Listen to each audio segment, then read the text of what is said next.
One of the questions that frequently comes up is about achieving a painterly look to your work, or how to get things accurate without having them look really overworked and tortured. And one of the big influences on me has always been Sargent, studying his paintings and any quotations I could find about the way he worked. And so I thought this would be a good time to bring some of those up and point out what it was I was learning from those and how I went about applying it in my own paintings.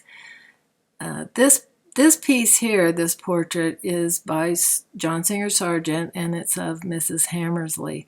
And I'm beginning with this piece because it relates to this first quote I want to bring up. And a lot of the quotes by him are talking about, or his teacher, are talking about needing to have really good observation skills, specifically when it came to values. But in this quote, they're talking about the effort he put into getting a good initial start and how important that was to him in terms of getting his paintings to look really fresh and untortured. So this was the painting of Mrs. Hammersley that he repainted the head 16 times. It says in this quote that it wasn't uncommon for him to paint it as many as a dozen times. So there was a lot of scraping and repainting until he got things exactly the way, or as close as he could to the way he wanted to keep them. And in this detail, you can see that there's quite a few very, very soft edges. And I know from experience that that's pretty hard, or maybe impossible, to get that quality working once the paint has dried. So I'm thinking that a lot of his effort was in the area of the edges and making sure that he had the values correct enough so that when he worked those edges, he could leave those as they were. And maybe he added things later, sometimes, maybe not. I could certainly see how, like, for example, some of these highlights could have been popped on later. I don't think that that would have required the paint to be wet. But in areas like this where you see a very soft transition, I don't know of a good way to get that without having wet into wet paint. And so he placed a lot of importance on having those areas as correct as they could, and having them in a way that he wanted to leave them, so much so that he was willing to scrape and repaint this 16 times. So I'm thinking, if one of the most brilliant painters that ever lived couldn't overcome a poor start, I don't think I'm going to try to do it either. And that's one of the lessons that I've taken to heart and really tried to follow through on in my own work. In this study here, we see a more unfinished piece, and the sitter decided to get up kind of mid-pose and just walked out of the room, so he never got a chance to finish it. But it gives me some good clues as to how he was approaching it. And I don't see him concerned with the shoulders or the background, getting all of that. That's just sort of a wash. But all of his focus is right in here, getting those elements, the structure and the edges, and all of the main masses put in a way that he felt like he could leave them and just build on that, if anything, but not go back and rework all of those. So that tells me a lot about how he was, where he was putting his concentration as he was working.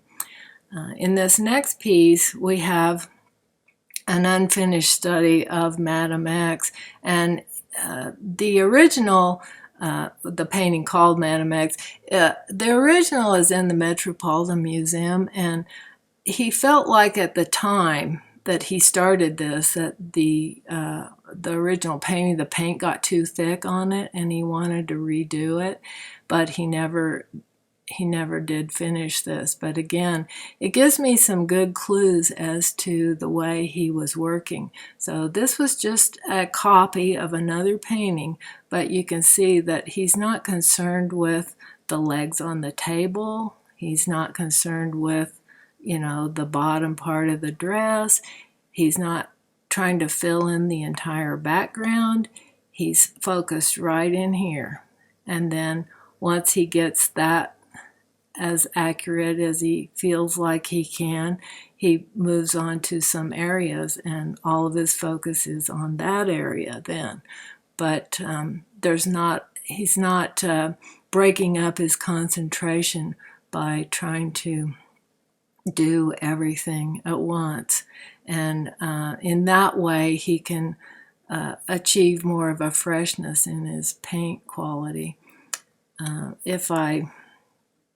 In this next quote here, they're talking about whether he painted a painting always in one sitting or not. Apparently, most of the time he did, because certainly people got the impression that he did it in one sitting, but I guess it wasn't strictly necessary. He could carry it over, but he never tried to change the basic construction, or I would think he didn't try to adjust a lot of the edges. It's not too hard to make a harder edge, but it can be really, really difficult to get a softer edge once you're working on top of dried paint. So, but this last phrase is one I've really taken to heart. He took more trouble to keep the unworried look of a fresh sketch than many a painter puts upon his whole canvas.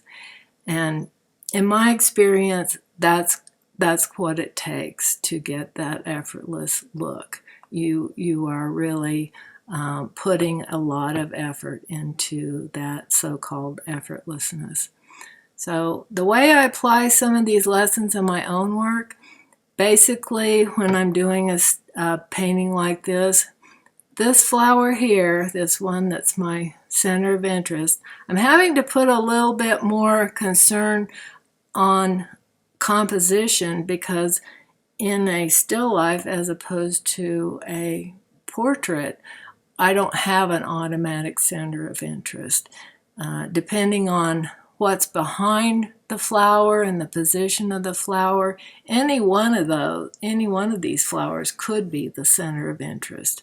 But picking the one that's facing toward me, that has a little bit more detail here, and having more contrast in some of the background, that one to me was a more natural focal point. So in a sense, this one would be the face in my painting. This is where the eye is going to go first.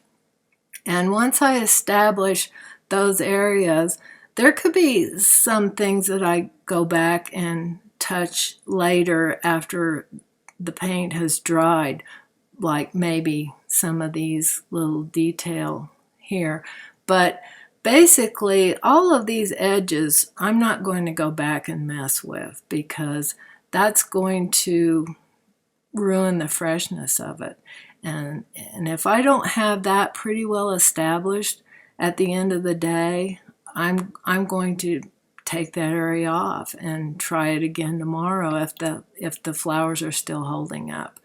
But until I get that in a way that I want to leave it, I'm not going to move on. And then I'll focus on another flower and that study. And when I do that one, then I've got to go back and relate it to this one and make sure that there isn't any competition going on. But if I don't have this one here the way I want it at the end of the day, I'm going to scrape that one down too, because I don't want to go back and try to make a lot of adjustments, especially not once the paint started to set up. In some of these other pieces, like this one or this next one here, I'm using more a grouping of flowers. So it's not just so much one larger flower, but several smaller together that are forming the center of interest. But in other pieces, it could be something like a teapot or some other object. But you can see that some of these edges here would be very, very hard to recreate if that paint had set up and I was coming back to it later. So an area like that, that's my focal point, and pretty much I'm going to be doing it in one go and not leaving things. I might be able to put in, say, a highlight or make some small adjustment, but the basic structure of it, I'm not going to let that area dry until it's something that I'm fairly happy with, and I'm going to leave as it is. In this next piece, this area here would be basically the face. I'm getting that all of those elements that are going to attract the attention. I'm getting those in place, and I'm not at that point concerned so much about this plate or anything else in the composition. I figure if I can get that right and compare other things to it, then at least I'm going to have a good study here. And with any kind of luck, I can move on to some other areas and relate them to that cup. And so something like this, again, if I don't have that, I wouldn't probably just put a bunch of paint up there and then think I can go back and work the edges later. I would either have that area fairly well established, or I would scrape it down before it had a chance to set up and dry. So those are some of the ways that I've applied these lessons, and a lot of the other painters that I've studied work in a very similar way. So I've taken some of their lessons as well and applied them in my own way. And I'd encourage all of you to do the same thing. Study the painters whose work you really like, and if you can find quotes about how they worked, as you keep painting, you'll have a deeper and deeper understanding of the wisdom of their approach. At least that's the way it's worked with me. So I'm going to leave you with a couple of quotes here. One is by Sargent, and on observation, and this next one is by Charles Hawthorne from Hawthorne on Painting.